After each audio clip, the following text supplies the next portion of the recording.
futur successeur, Louis Engelhardt, c'est mon fils. C'est lui qui prendra la suite du magazine quand on aura les cheveux bien blancs. Donc vous pouvez l'applaudir parce que... Et à la comptabilité, Charlie, numéro 2. Deuxième, Monsieur le Consul Général de Tunisie est représenté ce soir. Monsieur le gouverneur militaire de Lyon est représenté par son épouse ce soir. Merci, chère Florence. Monsieur le directeur de la publication, cher Nicolas. Chers amis de Lyon et d'ailleurs. Alors je vous invite à déposer vos coupes de champagne car je vais vous mettre à contribution avant que vous ne puissiez mettre la main sur le buffet. Alors vous aviez beaucoup aimé la place Bellecour et le boulevard des Belges. Vous allez adorer l'avenue Foch.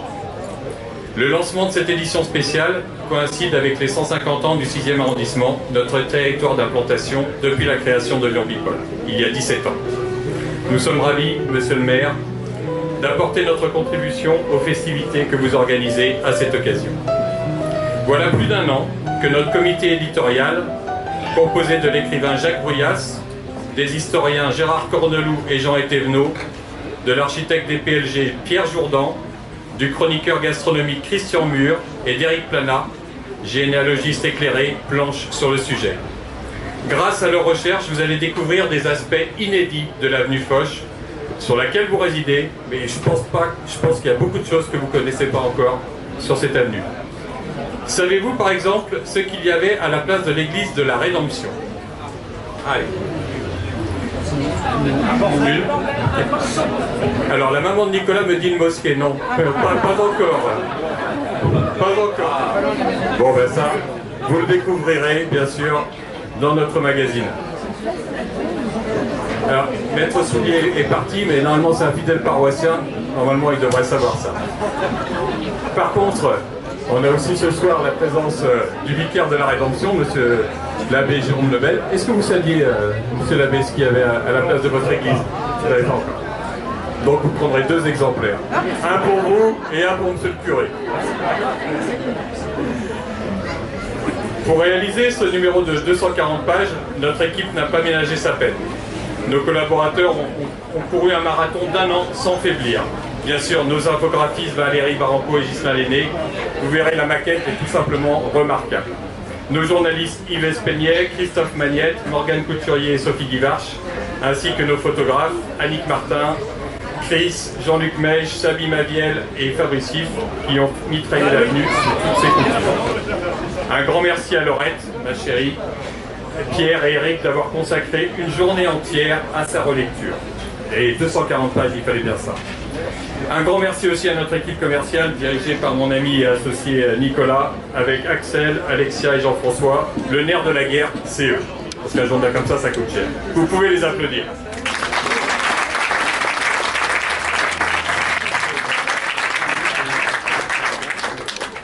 Je veux également saluer nos annonceurs qui, chaque année, sont fidèles au rendez-vous patrimonial de Lyon People. Comme vous l'a expliqué Nicolas, sans leur participation, nous n'aurions pu financer un projet de cette ampleur. Donc là aussi, un grand merci et on vous applaudit. Jamais votre magazine n'avait déployé une organisation aussi complète pour élaborer un dossier patrimonial.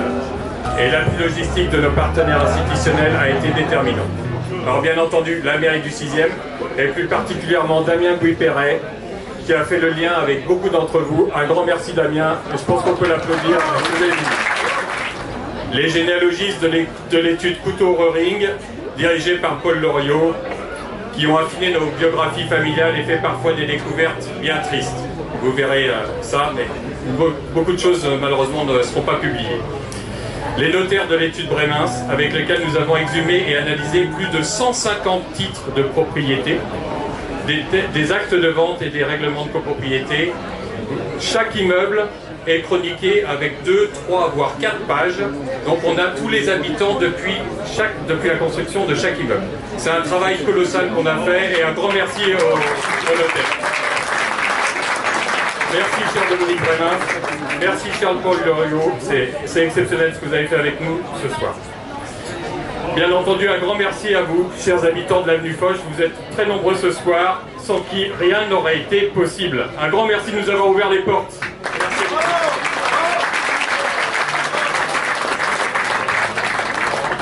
Alors, une petite devinette. Combien l'avenue possède-t-elle d'immeubles? Je sais, 51. 51 immeubles, il a triché le petit. Hein, 51 immeubles. Par contre, je ne vais pas lui montrer la deuxième réponse. Combien d'immeubles ont-ils participé? 48. Non, faux. Non. 51. 23. Alors, 46 immeubles sur 51 ont participé, donc on peut applaudir leurs habitants. Bon, on parlera pas des absents, mais je pense que vous pourrez voir qui n'a pas participé en lisant le magazine. Voilà. En tout cas, ça fait 90% de réussite. Pour vous donner un exemple, au Boulevard des Belges, on était à 55%. Donc c'est un grand merci à vous de nous avoir ouvert vos portes. Ça représente plus d'une centaine de personnes fédérées autour de ce projet. Plus de 100 personnes ont participé. Donc là, le succès du magazine, il est là. C'est grâce à vous. Un grand merci à vous. Et on peut vous applaudir.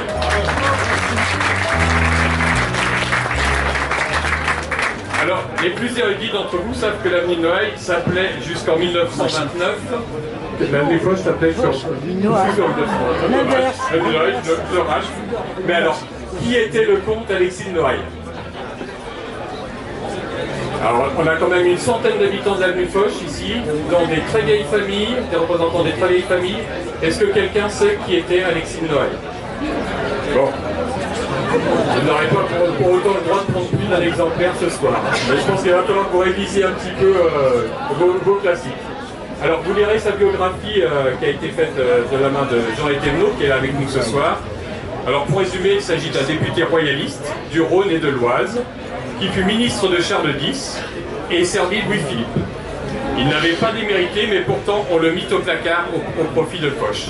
Alors, je n'ai rien contre l'illustre généralissime.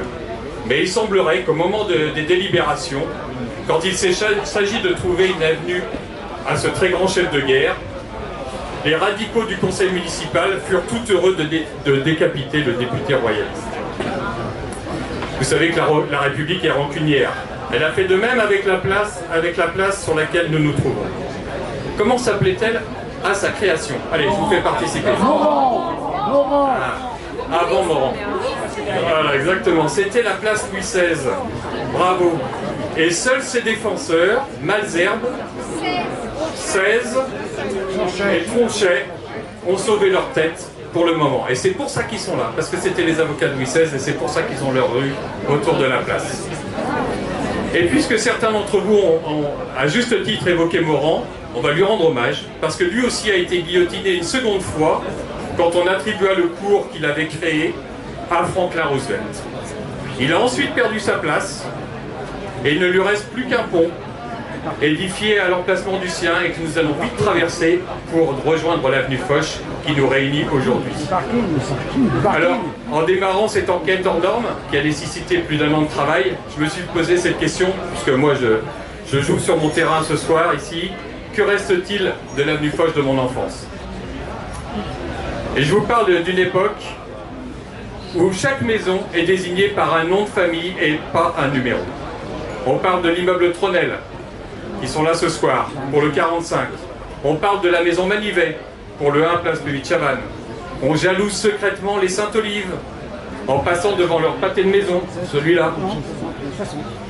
Un pâté de maison délimité par l'avenue Foch, au 60 et au 58, la rue Tronchet, la place Le Tay et le cours Franklin Roosevelt, soit 8 immeubles pour la seule famille Sainte-Olive. Excusez du peu. Alors, les façades sont restées les mêmes. Et pour le passant indifférent, pas de grand chambardement. Le changement, c'est sur les boîtes aux lettres qu'il est manifeste. Banalisation et fiscalité ont eu raison de l'avenue Foch, familiale et patrimoniale de nos parents, qui n'ont pu transmettre à leurs enfants. Et c'est la raison pour laquelle il était grand temps que l'on fige à jamais ce monde à part, un univers en train de disparaître, sans cri et sans pleurs, sous les coups de la spéculation et de la globalisation. Si nous avons appelé ces hors-séries des pierres et des hommes, c'est parce que nous nous intéressons au patrimoine bâti, mais aussi aux hommes qui l'ont construit. Nous mettons des visages sur les maisons de l'avenue Foch pour rendre hommage à leurs bâtisseurs. Comme pour les hôtels particuliers du boulevard des Belges, un peu plus tard, ces messieurs de la banque, de l'industrie, de la soie ont rivalisé d'imagination et de moyens avec leurs voisins pour construire au milieu du 19e siècle les plus beaux immeubles de Lyon. 150 ans plus tard, un certain nombre de leurs descendants sont parmi nous ce soir et je voudrais que vous les applaudissiez très très fort.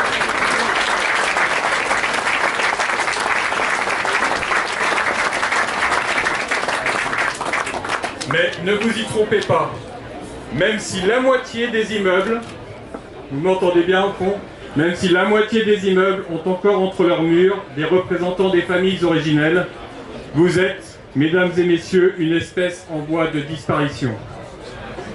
Des écervelés pseudo-branchés vous appellent souvent les vieux Lyonnais pour vous ridiculiser ou vous ringardiser. Si on les écoute, la France a démarré en 1789 et Lyon en 2001. Mais le premier magazine de Lyon que j'ai l'honneur de représenter à cette tribune ce soir est heureux de vous donner la parole et de vous mettre en lumière, même si cela doit froisser quelque peu votre légendaire discrétion.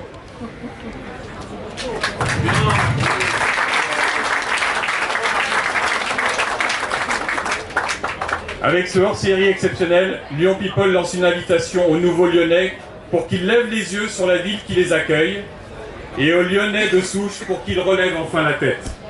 Il y a tant de choses à voir, avenue Foch.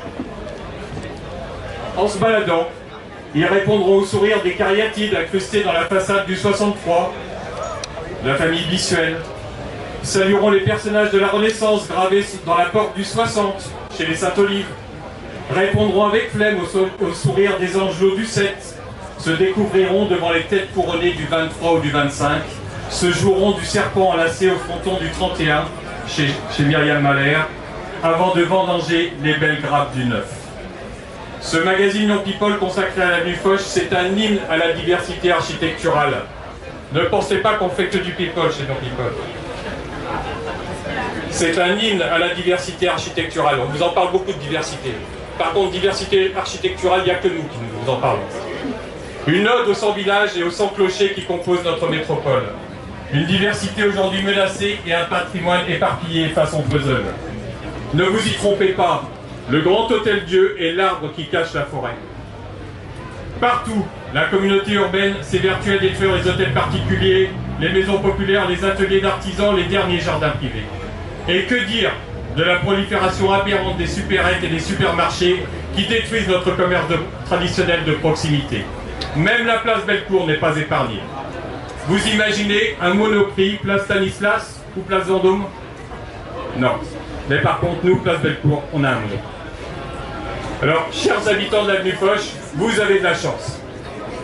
À la différence du boulevard des Belges, dont 30% des hôtels particuliers ont disparu à tout jamais, ici, les prometteurs ont été respectueux de cet environnement majestueux. Néanmoins, restons vigilants. De nombreuses perles du patrimoine lyonnais auxquelles vous êtes attachés sont menacées. Qu'il s'agisse du musée des tissus, de la salle Rameau, de l'église Saint-Bernard, du fort Saint-Laurent et des quartiers de la Croix-Rousse et de Montchat. Alors nous comptons sur votre vigilance. Monsieur le futur président de la métropole de Lyon, cher Pascal Blas.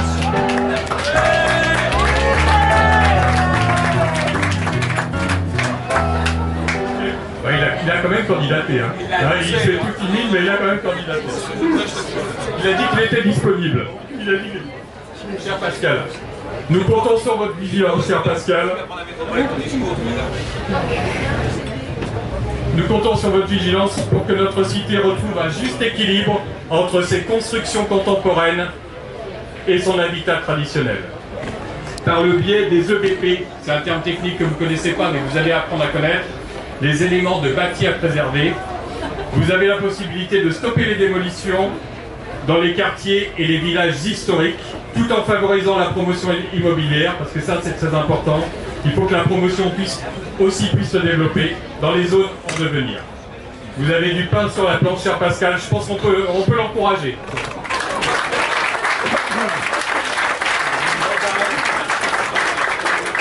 Tu t'y attendais pas à ça. Alors, après l'avenue Foch, nous vous emmènerons dès l'an prochain à la découverte d'autres lieux emblématiques. Nos prochains dossiers seront consacrés aux immeubles de la place des Jacobins. Donc là, vous pouvez déjà appeler vos amis qui habitent sur la place. Hein. On va avoir besoin d'eux. Et au château de Caluire-et-Cuire. Caluire-et-Cuire, là aussi, une très très belle ville qui recèle des trésors architecturaux et que vous découvrirez en 2019 parce qu'on va chroniquer 100 maisons, hein, 100 châteaux et 100 maisons. Donc ça sera pour dans 2 ans, dans le boulot de dans 2 ans. Mais dès l'an prochain, on est sur la place des Jacobins et on aura besoin de vous. Voilà, chers amis, je vous souhaite de belles découvertes et de belles rencontres grâce à ce numéro spécial Foch. Merci pour votre attention et à très bientôt pour de nouvelles aventures.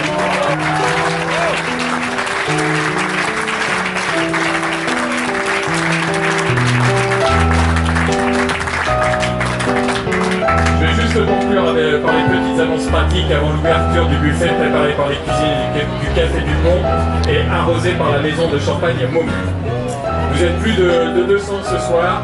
Alors, nous avons rapatrié in extremis cet après-midi 200 magazines de notre imprimerie pour cette avant-première. Alors pour que personne ne reparte les mains vides, merci de n'en prendre qu'un exemplaire par personne. Vous pourrez également repartir avec le magazine consacré au Top Blanche-Neige que nous avons édité l'an dernier.